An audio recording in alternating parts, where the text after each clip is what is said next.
안녕하세요. 사연 읽어주는 남녀입니다. 오늘도 와주셔서 감사드리며 오늘의 사연 시작하겠습니다. 고등학교 1학년 때였습니다. 제가 다니던 고등학교는 기술을 배우는 학생들이 많았어요.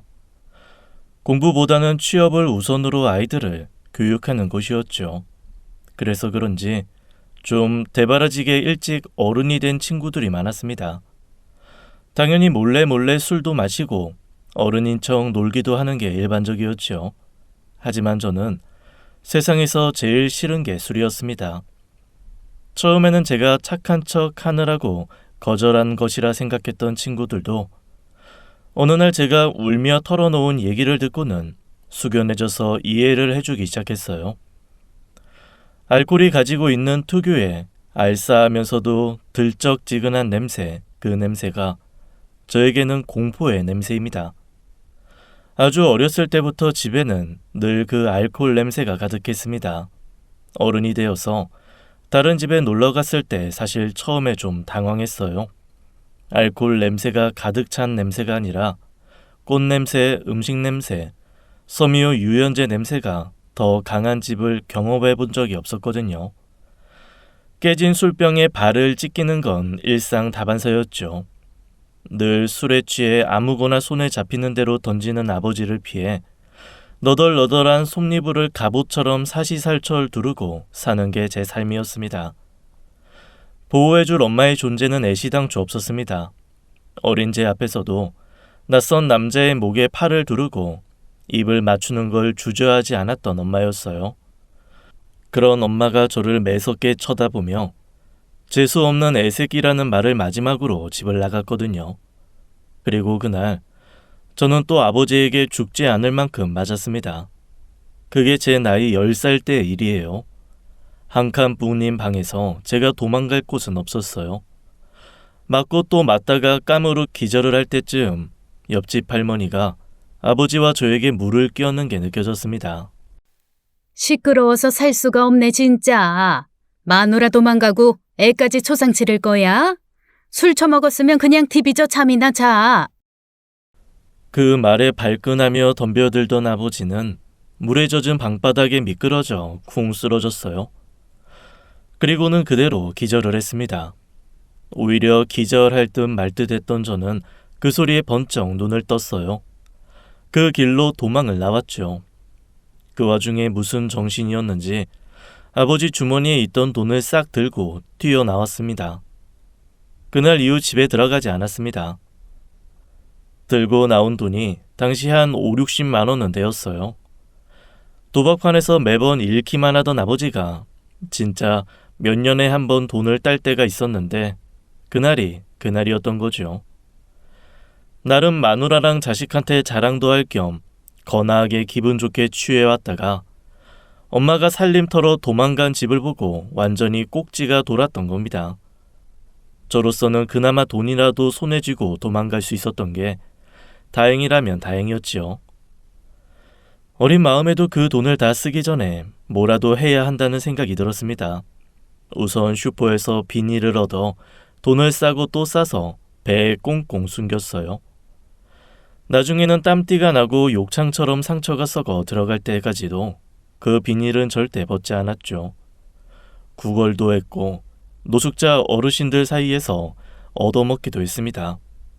그러다가 지하철에서 한 어르신을 만났어요. 너 집이 없어? 네. 이 눈빛을 보아하니 영 글러먹은 놈은 아닌 것 같은데 너 공부하고 일하고 하는 거 알 수 있어? 네. 뭐든 배울 수 있어요. 솔직히 같이 노숙하던 어르신들에게 아무나 따라가지 말라는 말을 익히 들은 바가 있었습니다. 하지만 길에서 이렇게 살다가 굶어 죽느니 누구든 따라가서 뭐라도 되면 그게 낫겠다는 생각이 당시에는 먼저 들더라고요. 그래서 겁도 없이 따라가는데 다행히 그분은 큰 공장을 운영하시는 사장님이셨죠. 묵뚝뚝해 보이는 인상과는 달리 저 같은 애들을 데려다 교육도 시키고 일자리도 주시는 좋은 분이었습니다. 공장 한켠에 기숙사 같은 곳이 있었는데 거기에는 이미 길거리 출신인 형 누나들이 9명이나 살고 있었어요. 나이도 천차만별이었죠. 다들 저를 가족처럼 반겨주었고 저는 집을 나온 지 4년 만에 비로소 안착할 곳을 찾았습니다. 사장님은 엄한 분이었어요. 일도 공부도 절대 허투루 하는 것을 용서치 않으셨죠. 길거리 생활에 익숙해져 있었던 저로서는 규칙적인 그 삶이 때로 숨이 막히기도 했어요. 하지만 굶주리지 않고 웃으며 이불을 덮고 잘 수 있는 삶을 놓치기는 싫었습니다. 그 와중에도 배에 품고 있던 돈은 풀지 않았어요. 샤워도 눈치 보며 해야 했죠. 제가 배에 감은 비닐 속 돈을 들킬까봐 전전긍긍하는 것을 보신 공장장님이 그러시더라고요. 너 중학교 검정고시 합격하면 내가 그 돈 2배만큼 상금도 주고 네 이름으로 통장도 만들어주마. 할 수 있겠어? 그때 처음으로 저는 인생의 목표라는 게 생겼습니다. 만약 약속을 지키지 않으면 사장님을 물어버리겠다는 생각으로 미친 듯이 낮에는 일하고 밤에는 공부하는 생활을 1년 반을 했습니다. 그리고 결국 중학교 검정고시 합격을 하고 공장 근처 기술고등학교에 진학을 했죠. 공장 사장님은 진짜로 약속을 지키셨어요. 제가 수년간 금톨처럼 아껴 쓰고 남은 돈 35만 원, 그 돈의 2배인 70만 원이 든 통장을 만들어 주셨어요. 통장이 생기던 날 저는 밤새 그 통장을 보고 또 보며 잠을 이루지 못했습니다. 학교를 다니며 공장 일을 조금씩 도왔고 학교 졸업 후에는 본격적으로 공장에서 일을 하기 시작했어요. 어깨 너머로 워낙 보고 들은 게 많고 서당계 3년이면 풍우를 읊는 것처럼 공장 생활 수년째이니 어지간한 건 다 정직원보다 잘하게 되더라고요. 금방 공장의 에이스로 등극했죠. 3년 차가 되었을 때는 작업반장 완장도 달았습니다. 그리고 그 즈음 제 아내를 만났습니다. 처음에는 언감생심, 바라보기도 어려운 대상이었어요. 저희 공장에 주문을 넣는 대기업 사원이었거든요. 저보다도 3살이 많았고 이름만 대면 알 법한 대학도 나온 데다 외국어도 엄청 잘하는 텔레비전에 나올 것 같은 그런 사람이었습니다. 동경하며 바라보았고 그 동경이 사랑이 되는 데는 얼마 걸리지 않더라고요. 물론 들킬까봐 전전긍긍하며 숨기느라 급급했는데 사랑이 어디 숨겨지던가요. 몇 개월 되지 않아 전 공장 사람들이 다 눈치를 채고 아내 역시 제 마음을 알게 되었습니다. 뭐랄까, 마치 이웃 나라의 공주를 짝사랑하다 들킨 마구간지기 같은 심정이 되어 쥐구멍이라도 찾고 싶었죠. 그러던 어느 날 아내가 저한테 그러더라고요. 저한테 왜 대시 안 해요? 좋아하잖아요. 왜요? 나보다 나이가 어려서 망설여져요? 내가 연상이라 싫어요? 네? 아이, 그게 그러니까 박 과장님을 제가 어떻게 감히... 감이라고요? 와, 진짜 나 중세시대인 줄? 아니, 조선시대? 여튼 우리나라에 뭐 계급 있어요? 남녀가 좋다는데 그 감정에 왜 감이가 붙어요? 생각보다 엄청 소심하시구나? 그렇게 쿨하다 못해 어리벙벙한 아내의 반응을 시작으로 저희는 본격적으로 사랑을 시작했습니다. 꿈과 환상의 나라가 있다면 여기가 아닐까 싶을 정도로 행복한 나날이었어요. 3년간 정말 태어나서 가장 행복한 시간을 보냈죠. 그리고 막 결혼 얘기가 나올 때쯤 재수 없기로 유명한 제게 역시나 재수 없는 일이 벌어졌습니다. 10살 때 이후로 연락을 끊은 아버지가 술에 만취한 채 한겨울 길에서 객사한 시신으로 발견되었다며 경찰이 저를 수소문해서 연락을 했더라고요. 결혼 2달 전의 일이었습니다. 갑자기 정신이 하나도 없더군요. 안 그래도 제가 많이 미치는 결혼이라 성대하게도 안 하고 딱 일가친척 20분 정도만 모시기로 했거든요. 스몰 웨딩으로요. 그런데 아내가 어쨌거나 아버지 상 당하고 2달 만에 결혼하는 건 예의가 아니라며 미루자고 하더라고요. 청첩장 받은 사람도 하루 날 잡아 전화로 양해 구하면 될 정도로 적으니 일단 아버지와 연관된 자잘한 일들을 해결하고 마음 편하게 결혼하자는 거였죠. 아내한테 너무 미안하고 장인 장모님 볼 낯이 없어 절로 고개가 숙여졌습니다. 사실 스몰 웨딩을 한다고 했을 때도 장모님이 펄펄 뛰며 반대를 하셨거든요. 뭐 아마 빅 웨딩을 한다고 하면 그것도 마음에 안 들어서 펄펄 뛰실 뿐이긴 했습니다. 저를 너무너무 싫어하시니까요. 처음 아내 집에 인사를 갔을 때부터 장모님의 태도는 무척 싸늘했습니다. 보통 자기 자식이랑 결혼할 사람이 오면 상다리가 부러지게 뭔가 차려내놓거나 닭이며 갈비를 삶아 고기 반찬을 해놓는 경우가 많잖아요. 솔직히 그것까지 바라지는 않았어도 적어도 국이라도 있을 상이라고는 생각했습니다. 그런데 제 앞에 차려진 상을 보며 살짝 당황했어요. 보니까 아내도 하다못해 장인 어른까지도 당황한 기색이 역력하더라고요. 콩나물, 숙주나물, 고사리 나물은 갓 한 것도 아니라 냉장고에서 오래 묵은 듯 완전 풀이 푹 죽어 흐느적거리는 것들이었고 굴비 2마리는 그나마 반쯤 뜯어 먹다 남은 것이었습니다. 계란 후라이 3개, 그리고 한 접시에 2 종류를 섞어 담은 김치가 반찬의 전부였어요. 앞권은 밥이었습니다. 제 앞에 놓여진 밥은 양은 엄청 머슴 밥처럼 많은데 누룽지를 넘어 완전 눌러붙은 밥이 한가득이더라고요. 솔직히 한 집에 오래 같이 살았던 가족들한테 주기에도 조금 미안할 마음이 생길 법한 그런 밥상이었습니다. 오죽하면 장인 어른이 얼굴이 벌개져서 이러시더라니까요. 당신, 오늘 손님 오는 거 잊었던 거야? 아니 그러면 배달이라도 시키지. 이게 지금 대체? 아유, 그냥 먹어요. 집밥 못 먹고 산 사람은 집에서 한 밥이면 다 좋아하고 잘 먹더만. 그냥 사람 사는 거 다 똑같지 뭐. 뭐 특별해? 자네, 뭐 따로 원한 밥상이라도 있었나? 아닙니다. 괜찮습니다. 괜찮아? 거말 이상하네. 괜찮다는 건 내가 뭔가 잘못했는데 용서하고 넘어가겠다는 의미 아닌가? 왜? 내가 이렇게 밥상 차린 게 불만인가? 나 일하는 여자야. 커리어 우먼이라고. 집에서 밥 차리고 그런 사람 아니라 이게 내 최선일세. 불만 있으면 먹지 말든가. 장모님의 말에 일단 말문이 탁 막혔습니다. 사람이 상대 말을 듣다 보면 어떤 의도로 저런 말을 하는지가 느껴질 때가 있잖아요. 장모님은 정확하게 나는 네가 마음에 안 들어서 밥 한 끼도 제대로 먹이기 싫으니 주는 대로 먹던가 아니면 꺼져 라는 얘기를 온몸으로 하고 계신 거더라고요. 그냥 처음 만남이니 좋게 좋게 넘어가야겠다는 생각이 들어서 일단 식탁에 앉으려던 그때 제 손을 탁 잡는 사람이 있었습니다. 아내였지요. 엄마한테는 이 사람이 이런 밥 먹일 만큼 하찮을지 몰라도 나는 아니야. 나 이 밥 이 사람 못 먹이겠어. 인사는 다음에 밖에서 제대로 하고 오늘은 나 나가서 먹을래요. 아빠, 나오세요. 제가 불고기 살게요. 엄마도 나오고 싶으면 나오시고.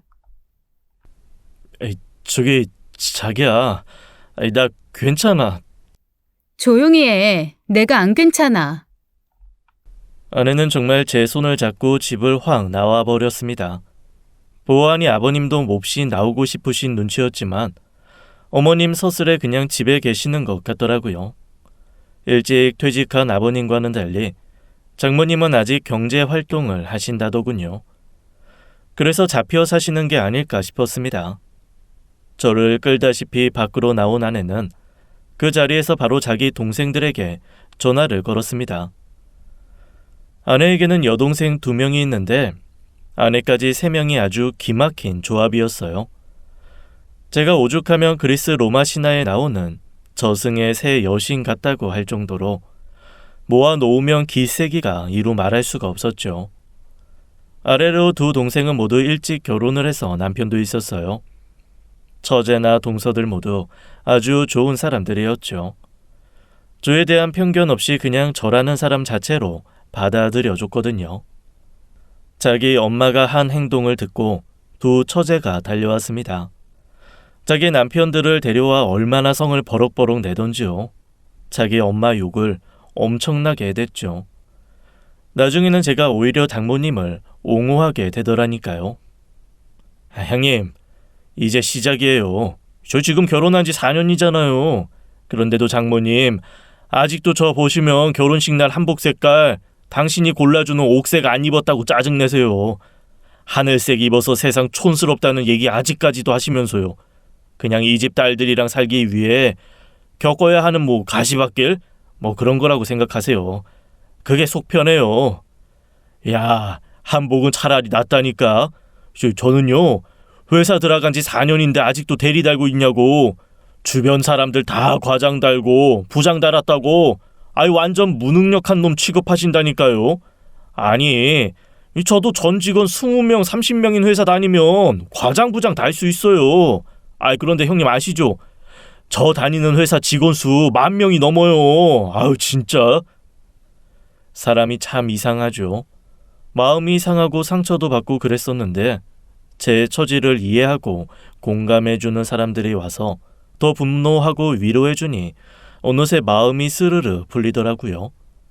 거기에 뒤늦게 산책 핑계로 나와 합류하신 장인어른의 말씀은 제게 큰 위로가 되었습니다. 나라고 왜 내 딸이 좀 더 갖춰진 사람이랑 결혼하기를 원하지 않겠나. 그런데 또 생각해보면 갖춰진 사람이 어디 있겠어. 내 딸이 학벌이나 돈은 좀 더 벌었을지 몰라도 내가 볼 때 인격은 자네가 좀 더 나아. 그러니 내 딸이 왈칵 오늘처럼 성지 부리는 거 자네한테 하더라도 이해하고 보듬으면서 살아. 결혼하면 자네도 내 자식이니 힘든 거 있으면 꼭 말하고. 그 말에 눈물이 왈칵 쏟아지더라고요. 그렇게 저는 장인 어른의 전폭적인 지지 속에 무사히 결혼을 할 수 있었습니다. 결혼은 결혼식부터가 진짜 결혼이라고 하죠. 제 결혼 생활은 그때부터 극기 훈련 같았어요. 사실 처음에는 단칸방 월세라도 따로 나와 살려고 했습니다. 아내도 상관없다고 했고요. 그런데 진짜 장모님이 결사 반대를 하시며 길길이 날뛰시더라고요. 내가 내 배 찢어 낳은 첫째 딸 단칸방 구석에 쳐놓으려고 이날 이때까지 키운 줄 알아? 내가 자네 부모님 없는 거, 학벌 낮은 거, 배운 거 없고 모은 거 없고 가진 거 없는 거 100번 1000번 너그러운 마음으로 다 이해하고 넘어간다고 해도 그렇게 신혼 시작하는 꼴은 못 봐. 차라리 우리 집으로 들어와. 네? 처가 살이를 하라고요? 엄마, 나 대학교 때 독립해서 지금까지 밖에서 살았는데 결혼하고 새삼 다시 들어와서 살라고? 아니 방도 없잖아. 시끄러. 결혼을 하고 들어오든가 이 결혼 파토 내든가 둘 중에 선택해.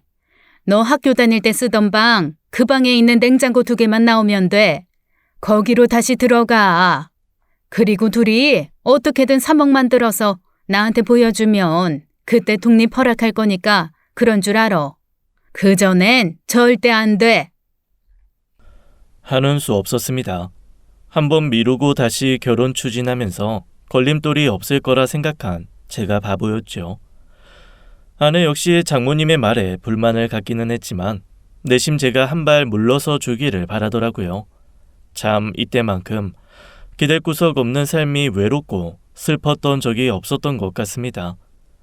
아마 장모님이 길길이 날뛰시던 그 시점과 제가 친엄마를 만날 수 있는 기회가 겹쳐져서 더 그랬던 것일지도 몰라요.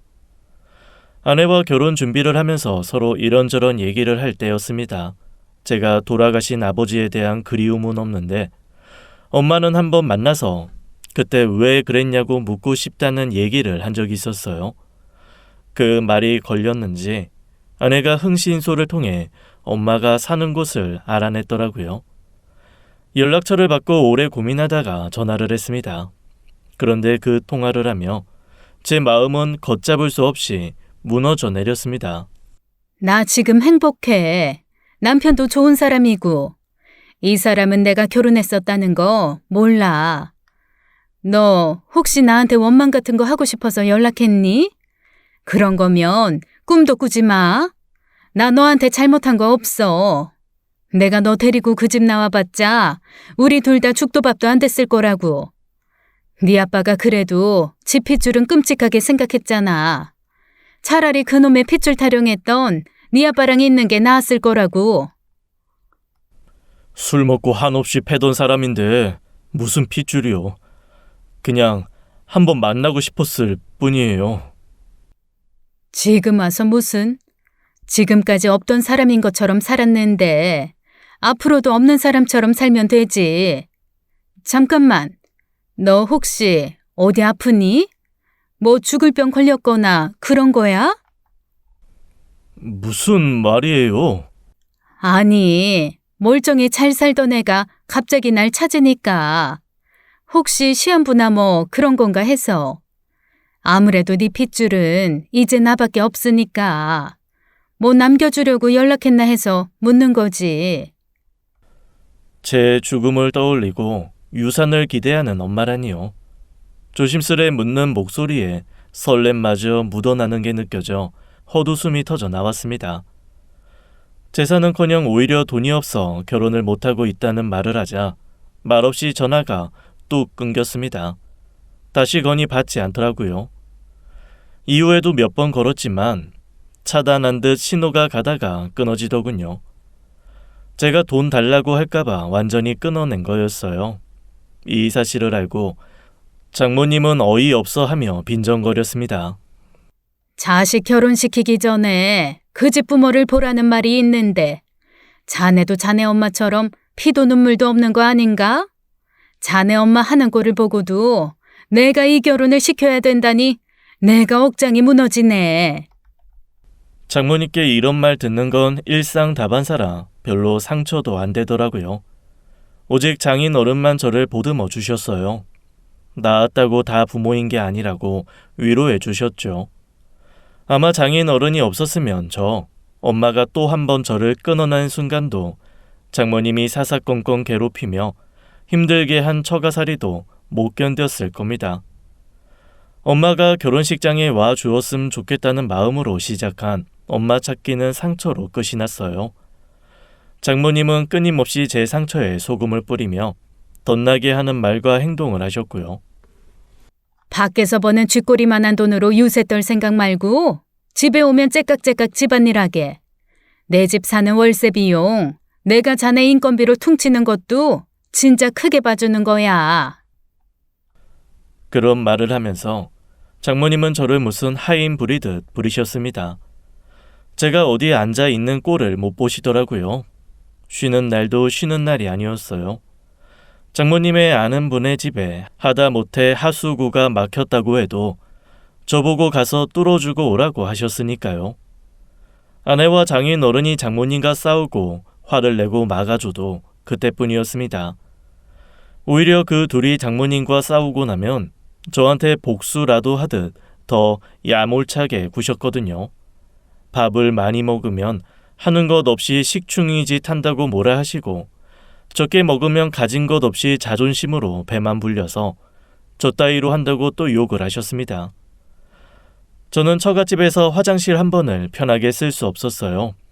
화장실도 한 번 쓰면 벽까지 싹 세제로 닦고 나와야 혼이 안 났거든요. 결국 퇴근하고 집에 가는 게 훨씬 더 피곤하고 괴로운 삶이 되니 자연스레 퇴근 후에도 밖에서 차라리 일을 하는 것이 편해졌습니다. 돈이라도 빨리 모아야 처갓집 탈출도 빨라질 테니 일석이조였죠. 모두 잠든 후에 슬그머니 들어와 후딱 샤워하고 잠들기를 반복했어요. 새벽같이 일하러 나가니 장모님과 부딪히는 일도 적었죠. 제 마음도 편해졌고요. 공장 사장님께 양해를 구하고 남들보다 이른 출근, 늦은 퇴근을 했습니다. 대신 점심시간을 2시간으로 늘렸어요. 그 시간에 공장 휴게실 소파에서 쪽잠을 잤습니다. 집에서 자는 것보다 훨씬 편하더라고요. 사람이 다 제 살 궁리는 한다더니 저는 저만의 방식으로 살게 되더라고요. 최대한 장모님과 마주치지 않는 게 그 방법이었어요. 누구보다 아내가 제 마음을 잘 알아주었습니다. 아내는 주말이면 일부러 새벽같이 저와 함께 나들이를 가주었어요. 처가에는 일이 있다고 하고 제가 일하는 곳으로 와주었죠. 그게 제게 힘이 되었습니다. 너무 피곤하고 힘들 때는 처제네 집에 가서 하루 종일 잠만 잔 적도 있고요. 아내도 처제도 동서도 그리고 장인 어른까지도 이런 저를 이해하고 지지해 주었습니다. 안 그랬으면 아내가 아무리 좋아서도 몇 년 살지 못했을 것 같은 나날이었어요. 하지만 제가 머리 굴려 열심히 장모님과 부딪히지 않을 계획을 짜도 한 집에 사는 이상 한두 번은 만나게 되잖아요.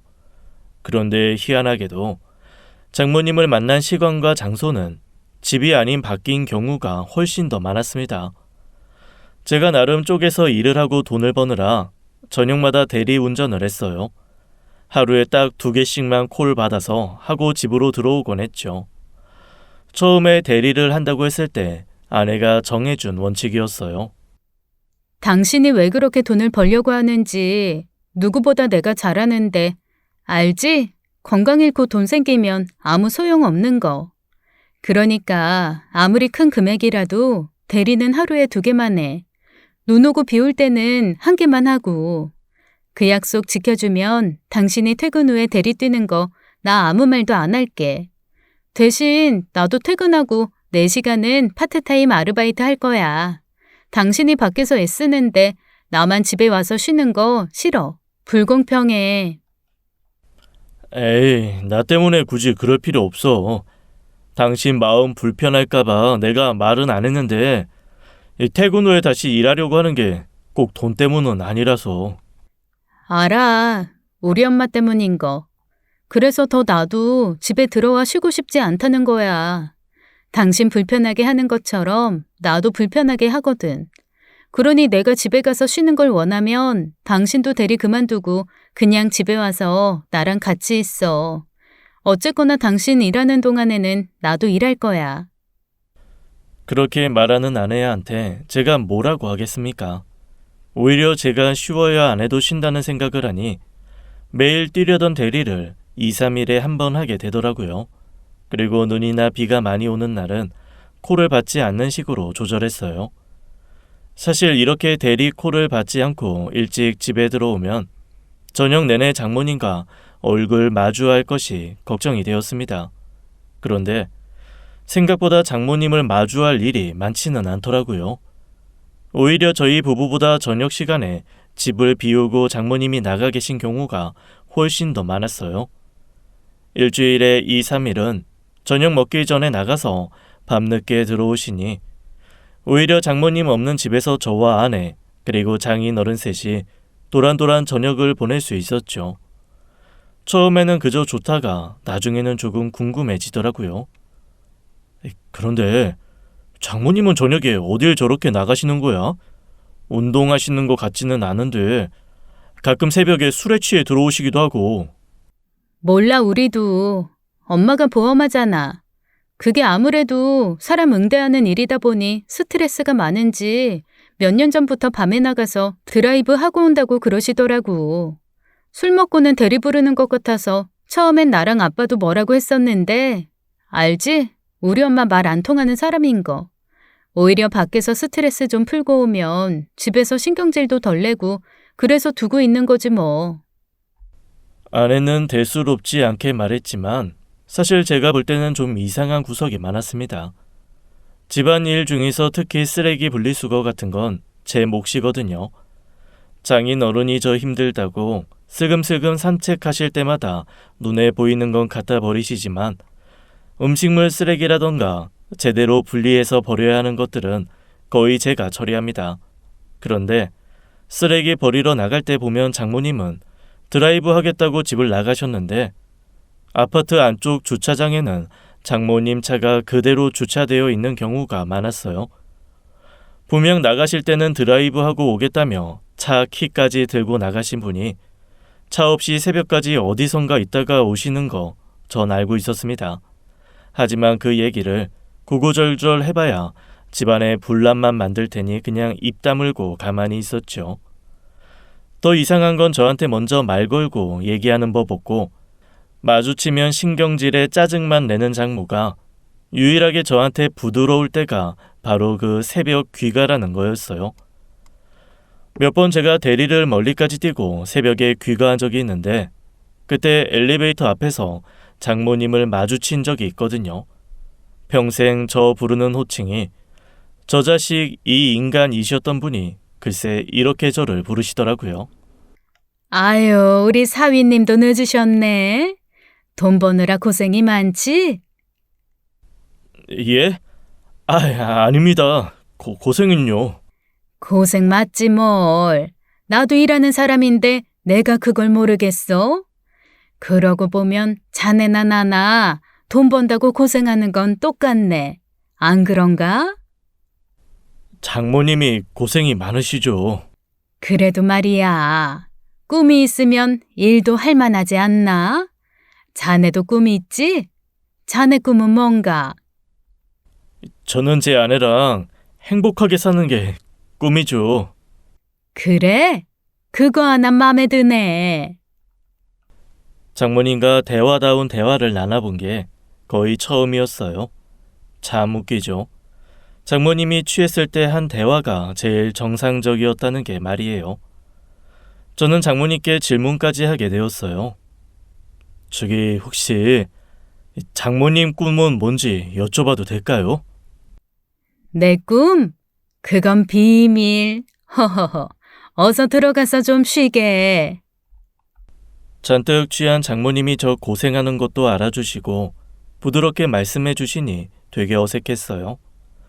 기분이 좋으신지 한껏 들떠 좋은 말씀만 하시다가 집에 들어가면 바로 골아떨어지시곤 했습니다. 그리고 다음 날이면 저를 만났다는 것조차 싹 잊으시더라고요. 처음에는 일부러 모르는 척 하는 줄 알았는데 알고 보니 술만 드시면 필름이 끊기는 분이라서 진짜 기억을 못하는 거였습니다. 하지만 기억을 못할 뿐 밤 외출이 잦아질수록 장모님이 저한테 부리는 신경질과 폐악은 점점 더 그 정도가 심해졌습니다. 꼭 밖에서 스트레스를 풀고 들어오는 게 아니라 어디서 스트레스를 받아서 오나 싶은 생각이 들 정도였어요. 하다 이런 소리까지 들었습니다. 밤에 들어올 때 그냥 계단으로 걸어 올라와. 나 아침 일찍 나가는 거 몰라? 아침에 엘리베이터 타면 엘리베이터 안에 자네 그 진한 땀 냄새가 아주 진동을 해. 내가 아침부터 자네 냄새 맡으면서 기분 잡칠 일 있나? 그냥 계단으로 다녀. 아이고, 진짜 내가 살다 별 얘기를 다 듣네. 그게 얘 냄새인지 아닌지 당신이 어떻게 알아? 그리고 그런 것까지 뭐라고 하면 사람이 살 수가 있겠어? 왜 못 살아요? 당사자는 가만히 있는데 왜 당신이 뭐라고 해? 그리고 당신은 일도 안 하는 사람이 일하는 사람 마음을 어떻게 한다고 참견이에요? 아이고, 그나마 밖에서 돈 벌 때는 말귀라도 알아듣고 눈치라도 있더니만 집에 박혀 있더니 그것까지 없어졌네. 그리고 내가 제 냄새를 왜 몰라? 우리 집에 들어온 후부터 온 집안에 저놈 꼬랑내가 진동을 하는데. 살면서 진짜 남한테도 받아본 적이 없는 인신공격이었어요. 새벽 귀가 횟수가 잦아지면 장모님의 폭언과 무시는 점점 더 심해졌습니다. 그렇게 몇 번 장모님을 새벽에 마주친 후 저는 한 가지 결심을 했습니다. 그동안은 아내와 함께 그래도 시간을 좀 보내는데 집중하고 싶어서 짧은 콜 위주로 받고 긴 콜은 그냥 넘기곤 했거든요. 그리고 술에 많이 취한 고객 콜은 들 수 있으면 거르고 소소하게 돈을 버는데 만족했습니다. 하지만 그렇게 늘어진 생각을 할 때가 아니더라고요. 진짜 한 푼이라도 더 벌어서 얼른 이 처가살이를 탈출해야겠다는 결심이 있었습니다. 그래서 저는 그 결심을 한 그날부터 센터에 부탁해서 일부러 외곽으로 빠지는 길목, 그 길목에 몰려있는 유흥가 밀집 지역 위주로 콜을 달라고 부탁을 했습니다.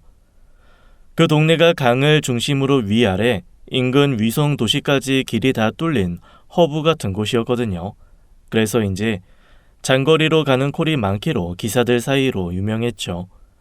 아니나 다를까 첫날부터 저는 기존에 다니던 거리에 4배 이상 되는 거리를 운전하고 돈을 벌 수 있었습니다.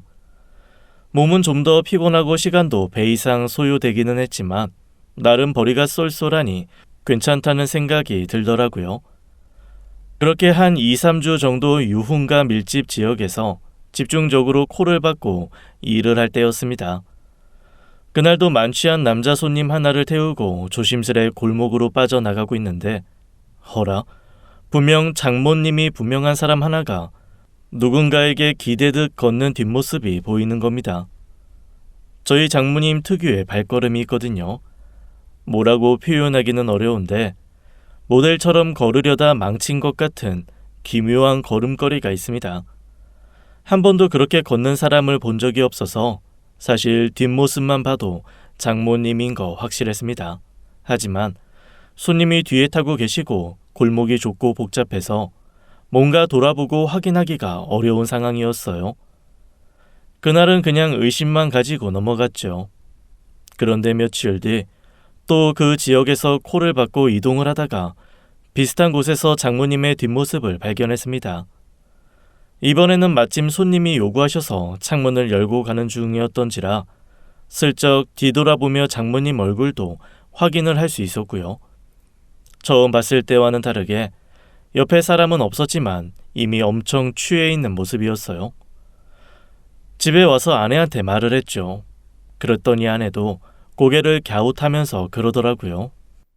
설마 했는데 드라이브가 아니라 거기서 술 마시고 오는 거였나? 아니, 아침에 가끔 집안에 술 냄새가 진동을 해서 난 아버지가 잠이 안 와서 술 드시고 남은 거 싱크대에 버리신 건가 뭐 그냥 그렇게 생각했지. 그런데 그게 엄마였네? 내가 당신한테 말을 안 해서 그렇지. 장모님 진짜 술 많이 드셔. 지금 본 것도 처음도 아니고 내가 그랬지. 엘리베이터 앞에서 몇 번 마주친 적도 있다고. 한번 물어봐야겠네. 아우 진짜 다 늙어서 왜 그러고 돌아다니는 거야? 아내는 제가 미처 말리기도 전에 장모님에게 가서 묻기 시작하더군요. 저는 혹시 저한테 또 불똥이 튈까봐 조마조마한 마음으로 숨죽여 아내와 장모님의 대화에 귀를 기울였습니다. 엄마, 어제 로터리 술집 골목 거기 계셨었어? 아니, 그게 무슨 소리야? 내가 왜 거기 있어? 누가 나 봤대? 누가 그런 헛소리를 아침부터 해? 아니면 아닌 거지. 왜 그렇게 발끈해? 누가 본 건 아니고 하도 술 냄새가 나니까 거기서 술 드시고 다니나 싶어서 그런 거지. 너도 나이 들어봐. 속 시끄러운 일 한 바가지인 채 나이 들면 저녁에 집에서 소주 한잔 하고 자야 잠이 오는 때가 와. 진짜로 간 적 없어? 사실 내가 거기 회식 갔다가 엄마를 본 것 같아서 그래. 그러면 나도 회식 갔다가 술 한잔 한 날인가 보지 뭐. 언젠데? 언제 봤는데? 아니, 그게 그러니까... 장모님이 희한하게 발끈하시더라고요. 그러자 아내도 딱히 대답을 못하고 말을 흐렸고요. 저는 이거 뭔가 있다.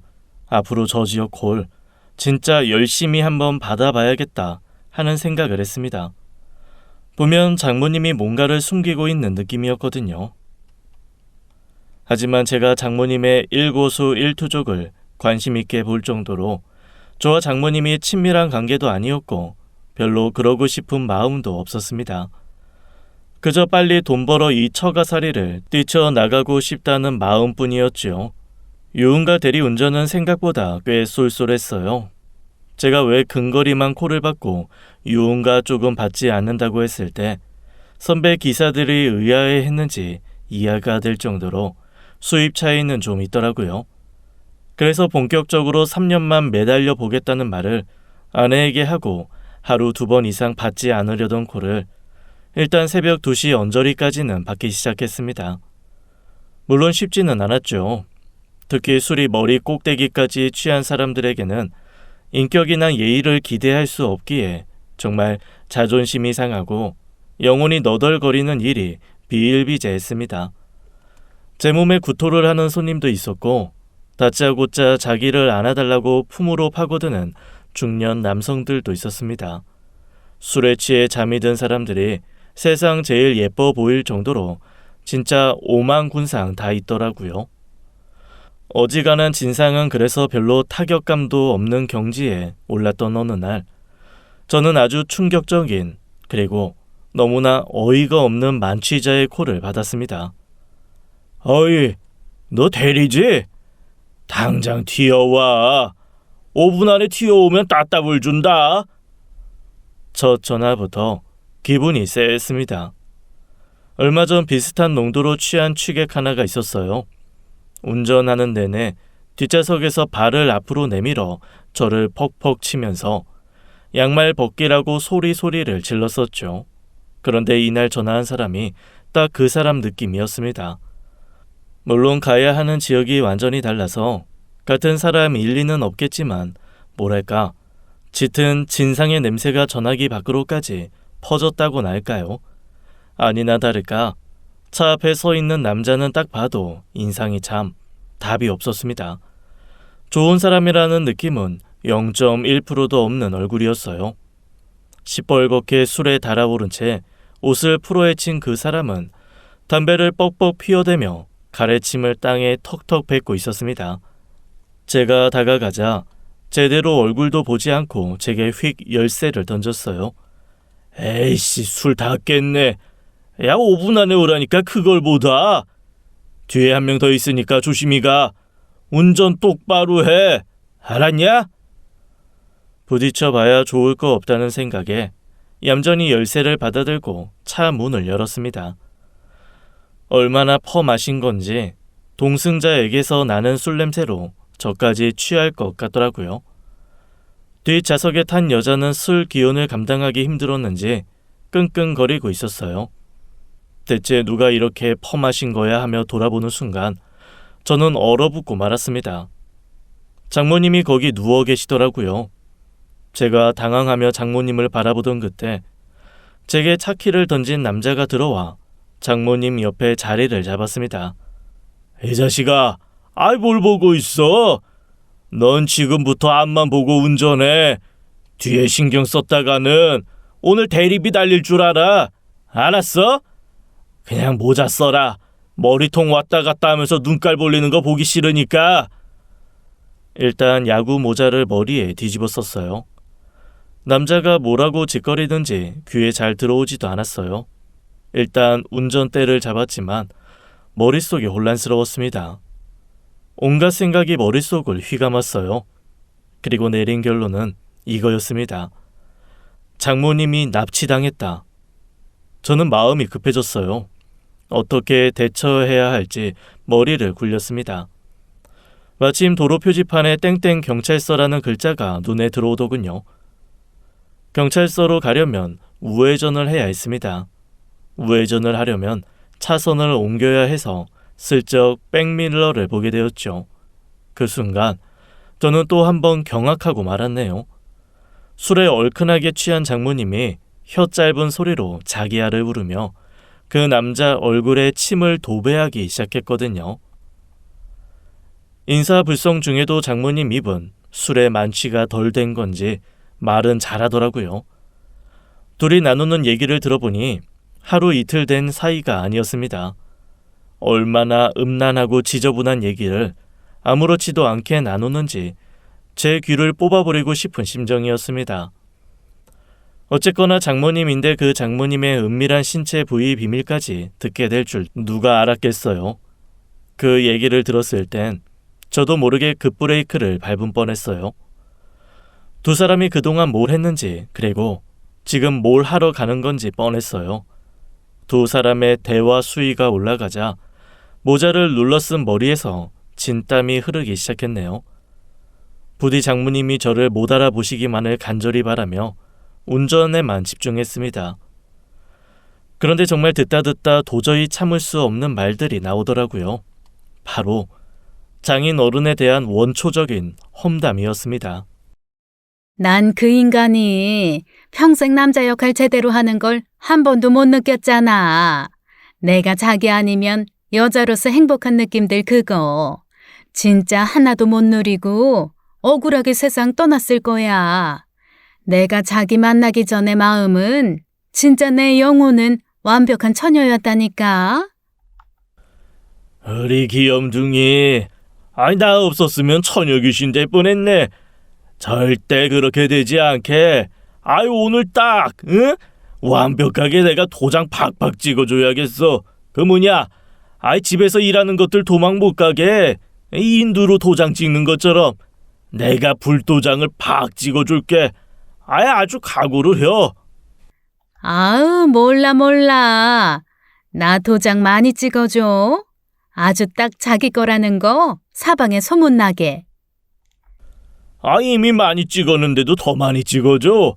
우리 자기 욕심꾸러기네. 아 일단 잠깐만 있어봐라. 안 되겠다. 아 저 기사 양반.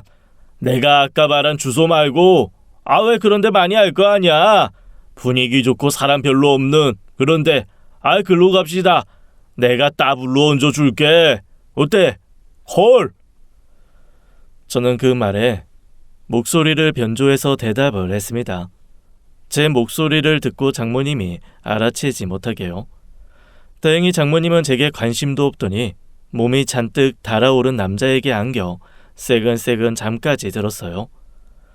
남자는 코골며 자는 장모님을 끌어안아 더듬거리기 시작했죠. 얼마나 급했는지 나중엔 저에게 분위기 좋은 곳도 필요 없으니 근처 모텔촌으로 빨리 가달라고 했습니다. 일단 알겠노라 대답하고 차를 돌렸습니다. 크게 유턴을 하면서 차가 좀 흔들렸고 장모님이 그 바람에 잠에서 깨고 말았죠. 뭐야? 자기야, 여기 어디야? 우리 아직도 차 안이야? 자기 차 안이 좋아? 난 뭐 상관없긴 해. 아니 무슨 소리야? 좋은 데 갈 거야. 아유 기사 양반. 그냥 좀 빨리 달리라니까. 아이 쓸데없이 왜 이럴 때 안전운전을 하고 난리야. 눈치 없이. 아유, 그만둬. 눈치코치 없으니까 저런 거 하는 거야. 나 빨리 쉬고 싶은데. 아이 그래. 아유 어이 뭐해. 엑셀 좀 팍팍 밟아봐. 제가 기억하는 대화는 딱 거기까지였습니다. 뭐랄까 제 척신경의 일부가 뚝 끊긴 것처럼 이후에는 본능적으로 귀를 닫아버렸거든요. 저는 큰 결심을 하고 차 엑셀을 밟기 시작했습니다. 그리고 차선 유지 다 포기하고 칼치기로 툭툭 끼어들어 속도를 냈죠. 뒤에서 그 남자와 장모의 만족한 듯한 목소리가 들리더라고요. 아, 이 자식이 이제 분위기 파악을 좀 했네. 아, 진작에 이렇게 달릴 것이지. 그러게. 자기야, 이거 은근 스릴 있고 좋네. 그러게. 아이, 젊은 놈이 또 할 땐 하는구만. 아이, 그런데 여기가 대체 어디야? 아, 여기 거기. 지금 어디 가는 거야? 거리 멀어져도 나 아까 약속한 따블 외에는 못 줘. 아, 이상한 데 데리고 가서 옴팡지게 바가지 씌울 생각 애당초 하지 마. 제가 진짜 상상도 못할 곳으로 모실게요. 아주 환상적인 곳이라 아마 가보시면 깜짝 놀랄 겁니다. 추가금 없으니까 걱정 마시고요. 오늘만의 특별 서비스. 저는 한껏 목소리를 깔고 대답했어요. 제 얘기를 듣고 장모님은 엄청 흥분한 목소리로 신난다고 외치며 그 남자의 품으로 파고들더라고요. 처음 장모님의 불륜을 알고 그 불편감이 말도 못했어요. 봐서는 안 될 영화를 본 것처럼요. 그런데 지금은 더러운 걸 만진 것처럼 불쾌감이 훨씬 더 컸습니다. 어이없음을 넘어 분노까지 느껴졌죠. 후폭풍이야 어쨌건 그 두 사람을 그냥 두면 안 되겠다는 생각이 들었어요. 그래서 가차없이 차를 몰아 빠르게 이동하기 시작했습니다. 환상적인 곳이라는 말에 두 사람은 상상만으로도 좋은지 더 가관으로 뒤에서 엉겨 놀더라고요. 일단 엑셀레이터를 밟아 도심을 벗어나 외곽으로 가는 국도에 올라탔습니다. 한참을 꽁냥이며 서로를 탐하던 중 남자 쪽에서 뭔가 이상하다고 생각했는지 묻더라고요. 야, 너무 멀리 가는 거 아니야? 좋은 곳을 어디 그렇게 쉽게 갈 수 있나요? 아마 기대 이상이실걸요? 거의 다 왔으니 조금만 기다리세요. 야, 인마, 나 주먹 쓰던 사람이야. 내가 술 좀 먹었다고 만만하게 보면 바로 저승행 열차 타는 거니까 똑바로 해. 아유, 그럼요. 제가 진짜 저만 알고 있는 별천지가 있는데 그 별천지로 모실 거예요. 기대하세요. 별천지? 너무 기대된다. 그런데 우리 운전하는 오빠야 목소리 참 좋다. 오빠야는 목소리만 잘생긴 거예요? 얼굴도 잘생긴 거예요?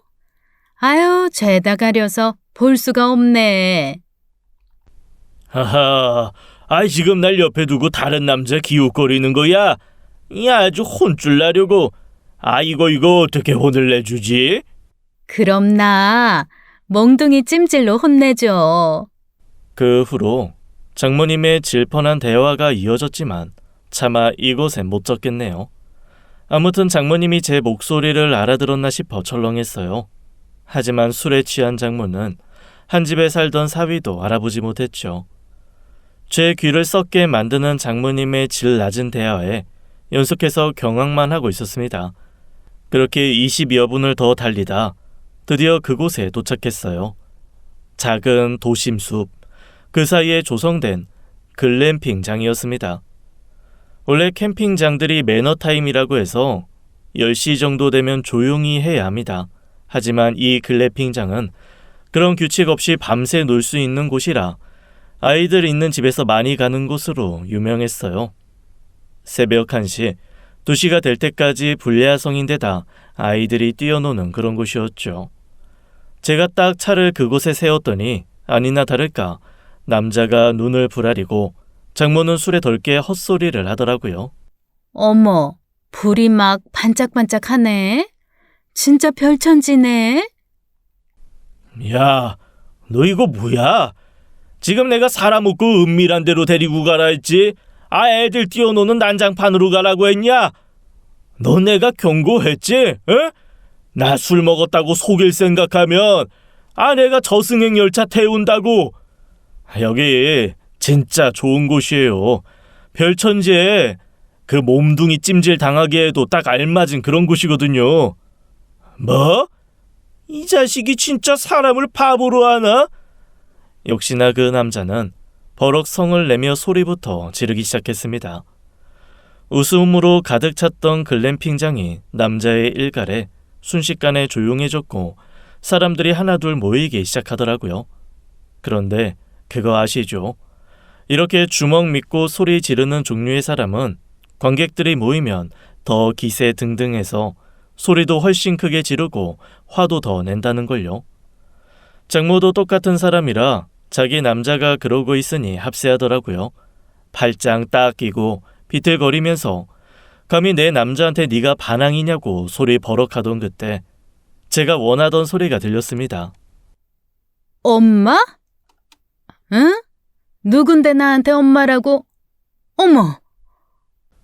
마치 누군가가 그대로 멈춰라를 외친 것처럼 비틀거리던 장모의 눈이 화등잔만하게 커지며 남자에게 꼈던 팔짱을 그대로 스륵 풀더라고요. 그런 장모 앞으로 황망한 얼굴의 두 처제 그리고 두 동서와 조카들이 어이없다는 얼굴로 다가와 섰습니다.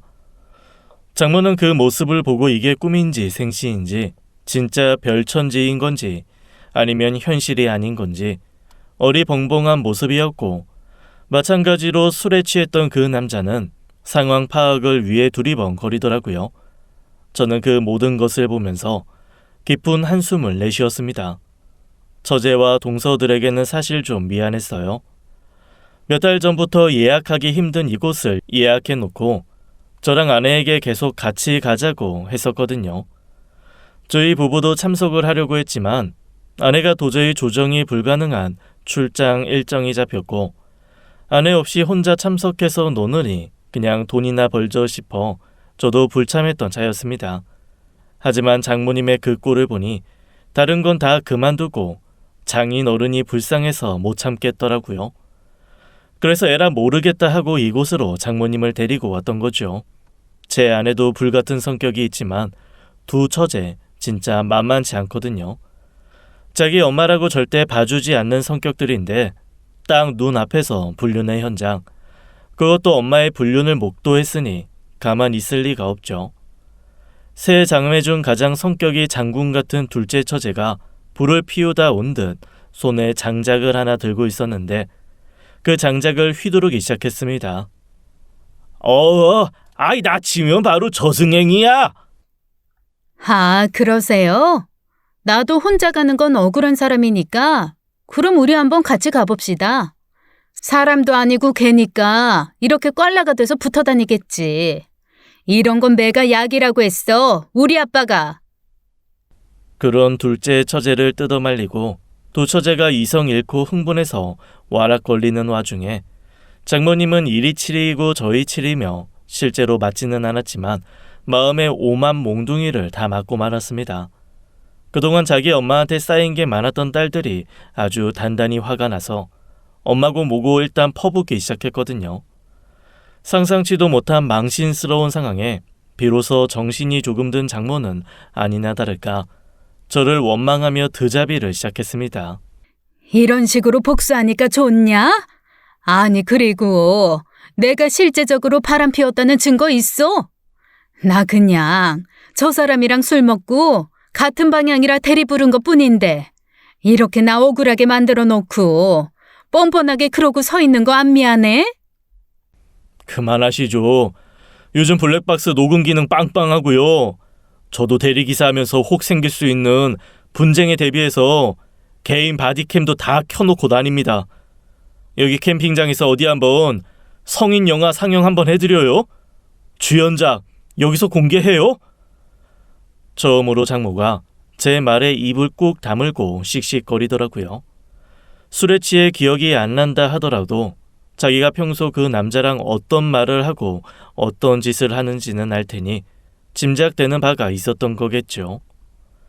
결국 그날의 소동은 경찰까지 출동한 다음에야 끈이 났습니다. 장모님과 있던 그 남자가 사태를 파악하고 발뺌을 하면서 장모님과 한바탕 싸움이 붙었거든요. 아이 난 이 여자한테 속은 거라니까. 자기는 자식도 남편도 없는 불쌍한 여자라. 아이 그래서 내가 좀 돌봐준 것뿐이라고. 나 진짜 억울합니다. 나도 가정 있고 나만 바라보는 토끼 같은 마누라가 있는 사람이에요. 이 여자처럼 늙은 게 아니라 젊고 빠릿한 마누라가 있는데 아니 내가 못하는 이런 여자랑. 어머, 이 사람 지금 무슨 소리 하는 거야? 내 남편 쫌생이 같은 놈이라고 같이 욕하면서 나 구해주겠다며. 속긴 뭘 속아? 그러는 너는 나 안 속였니? 너 결혼 한 번 안 한 총각이라며. 그런데 뭐? 토끼 같은 마누라? 그리고 늙은 여자가 뭐 어쩌고 저쩌? 그래, 오늘 너랑 나랑 어디 한번 단판에 지어보자. 아이 저기요. 지금 두 분이 여기서 이러고 싸우실 일은 아니고요. 각자 배우자 동반하고 와서 제대로 말씀하세요. 그러니까 지금 두 분 다 배우자 두고 서로 교제하고 그러신 거 인정하시는 거예요? 여기 기사분, 아니 사위분이 목격자이시고. 그제야 자기들 입으로 또 실수를 실토했다는 것을 깨달은 두 사람이 입을 다물었고 그 다음부터는 뭐 순리대로 흘러갔죠.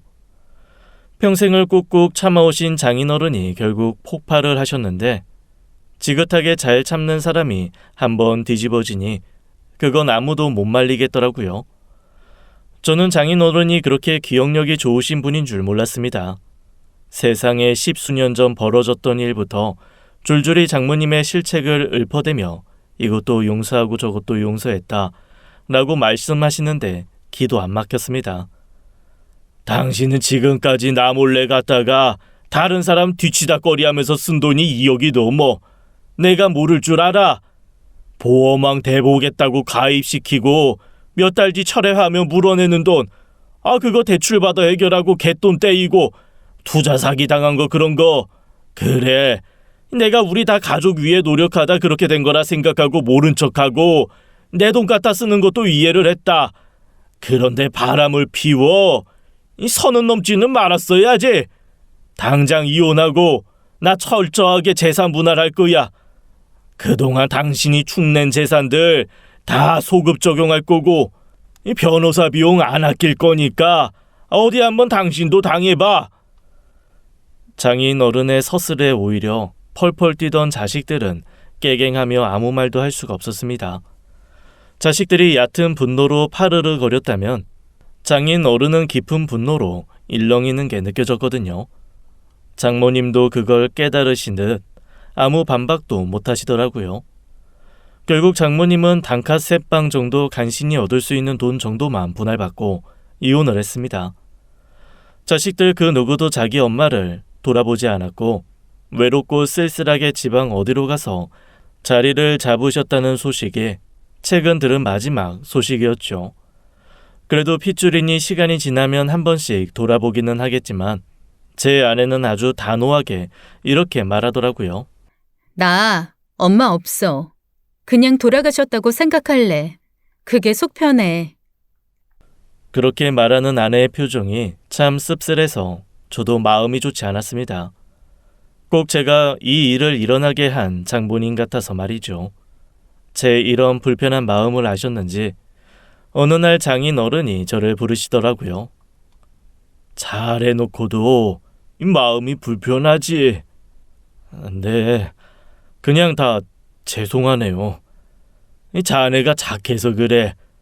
그런데 내가 살아보니까 사람이 착하게만 살아서는 너무 억울한 일들이 많더라고. 착한 사람을 세상도 만만하게 봐서 파도도 그 사람 앞에서는 더 기승 부리는 그런 느낌이거든. 네, 이 장인 어른도 그러신 것 같습니다. 나는 착하지가 않았어. 내가 그 사람 그렇게 놀아나는 거 왜 몰랐겠나. 어찌 보면 내가 제일 그 사람을 오래 봤고 잘 아는 사람인데 그저 자식들 앞에 부끄러운 짓만 하지 말아라. 그러면 내가 그냥 끝까지 데리고 산다. 나 죽고 나서는 마음껏 해도 그전에는 그저 들키지만 말아라 하고 나도 외면했던 거야. 그러니 내가 나 죽은 후에 그나마 쥐꼬리만큼 있는 재산, 자식들 삶에 도움도 안 되게 이 저 여자가 싹 말아먹을까봐 이렇게 미리미리 정리해두고 그랬겠지. 내 마누라 애들 엄마를 믿었으면 이랬겠나 싶어. 그러면서 장인 어른은 제 앞에 통장을 하나 내미셨습니다. 사실 조금 더 채워지면 주려고 했는데 이 시간이 아깝더라고. 내가 지금 남은 것들이 좀 더 정리되면 추가로 더 줄 테니까 일단 이거 가지고 가. 이 둘이 살만한 신축 아파트 계약금, 중도금 정도는 그걸로 될 거야. 잔금은 내가 그동안 또 좀 마련해보마. 미안하네. 진작에 내보냈음 자네가 그렇게 힘들게 대리까지 뛰지 않았을 텐데. 아, 그것도 내 불찰 같아. 자식 좀 편하게 살게 하면 될걸.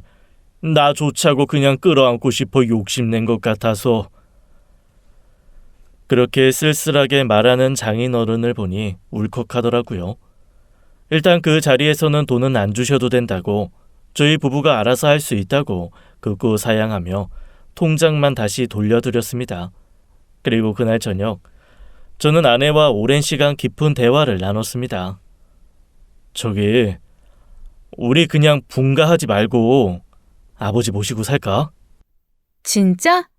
정말 그래도 돼? 나 안 그래도 아빠가 눈에 밟혀서 요즘 아빠 등만 봐도 눈물 나.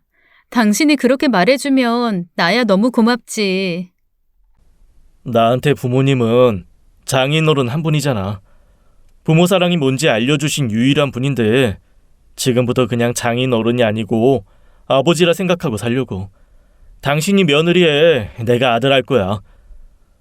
저는 아내와 그렇게 논의를 끝내고 장인 어른에게 말씀드렸습니다.